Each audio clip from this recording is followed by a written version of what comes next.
Hello and welcome back to Viper Bites presented by the Fantasy Points Media Group. Hey, swing over to fantasypoints.com right now, enter promo code Vipers22 and get yourself 10% off that subscription today. Get that advantage on your competition. It's that easy with fantasypoints.com.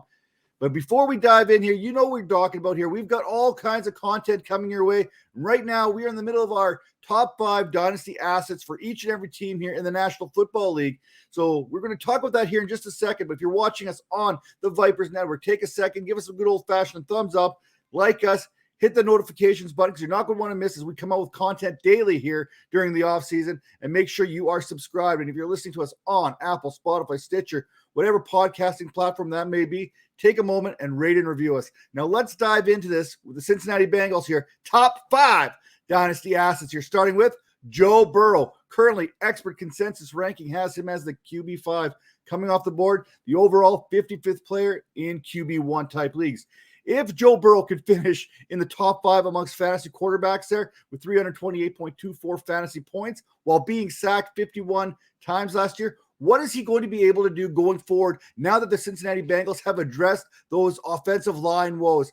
The additions of Ted Karras, La'el Collins, Alex Kappa, that is going to go a long way into protecting their franchise quarterback. And if you give Joe Burrow time to find the likes of Joe Mixon, Jamar Chase, T. Higgins, Hayden Hurst, Tyler Boyd, he is going to make you pay.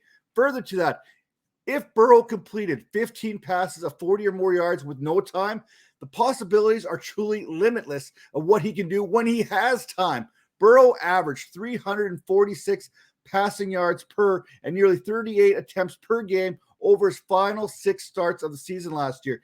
If this is what we are expecting of this Bengals offense moving forward, look out. The rest of the NFL, you have been put on notice.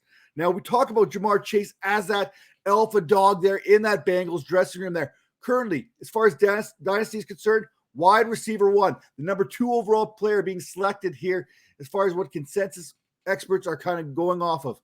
As a rookie, Chase would go on to post 81 receptions for an NFL record 1,455 yards. So it's easy to see why he is everyone's number 2 when it comes to Dynasty rankings. More impressive is what Chase is able to do after the catch. He would have the 3rd most yards after the catch last year, 651, trailing only Cooper Kupp and Deebo Samuel in that category. Even with Higgins, Mixon, Boyd getting looks, Chase would end up receiving a 23.1% target share on the season and making the most of those targets, as 13 of them would result in touchdowns. If you want a big play potential over the next 10 seasons, Chase and his 8 touchdowns of 30 or more yards are the most of any receiver in any season. It's all this that makes Chase one of the best receivers in the game today, and he is just getting started. At running back, the experts' consensus ranking has Joe Mixon as the RB6, overall 12th player coming off the board. I mentioned earlier how the improvements along that front line there for the Bengals is paying off for benefiting both Joe Burrow, and it's going to benefit Joe Mixon. Trust me, he's going to appreciate a little bit more better run blocking up front. It really is a scary thought thinking that how explosive this offense already is. And now they're going to be even better now that they've addressed that offensive line.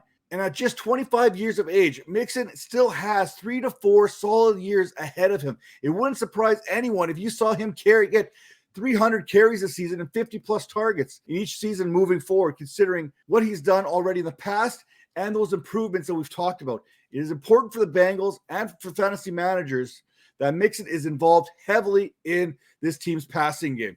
In 2021, only 5 running backs had over 1,000 yards. And of those 10 running backs, only 3 of them had 10 or more touchdowns. Those running backs, Jonathan Taylor, Ezekiel Elliott, and Joe Mixon. Now, we talked about Jamar Chase as being that alpha dog in the wide receiver room. Well, we got a couple more receivers we're going to talk about here for the Cincinnati Bengals. One who's probably going to stay for a while, and the other may be gone here in a season or so. First off, T. Higgins, wide receiver 7 per experts' consensus rankings. Overall, 16th player being selected. Higgins finished last season strong, averaging 107.5 yards per game over the final 6 contests, while finishing with 1,091 yards in just 14 games there. In those 14 games, Higgins would record 110 targets with a 19.8 target share. That's pretty good there, considering you already have guys like Joe Mixon, Tyler Boyd, and Jamar Chase to compete for those targets. We talked about this offense and how explosive it will be. And if Higgins can remain healthy and play 16 or 17 games, then 130 targets are not out of the question. Want to talk about air yards? Okay. Of the receivers with a minimum 50 targets, Higgins 101 yards, ranked 9th in intended air yards per game, while his 40% was tied for 11th in air yards accounted for when on the field.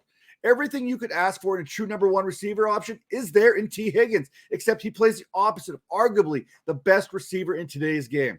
Now, speaking of a receiver who does not get the credit that he deserves, it's Tyler Boyd, wide receiver 56 per the expert consensus rankings.